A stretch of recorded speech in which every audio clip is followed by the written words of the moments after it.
রাইতে 1টা বাজে। এখন জিওর পান্তা ভাত খেতে ইচ্ছা করতেছে। আপনাদের বসার অল্প হইলেও যেন তাকে পান্তা ভাত দেওয়া। এটা হচ্ছে খাসির মাংস।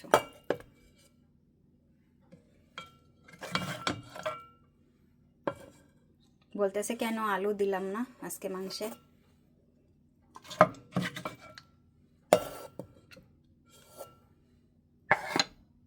লবণ আগে থেকে দিয়ে আনিছি, কেন যে দিলাম না, আলু দিলাম না বারবার করে বলতেছে। আমাদের পান্তা মানেই হচ্ছে লেবু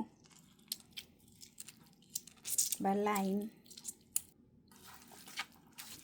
এখন মাখায় নেই।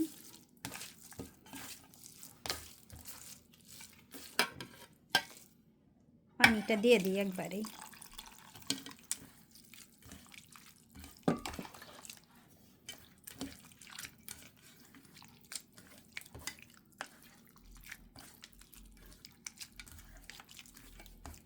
সাথে একটা পেঁয়াজ। আজকাল এরকম আস্তা পেঁয়াজ দিলেও খায়া নেয়।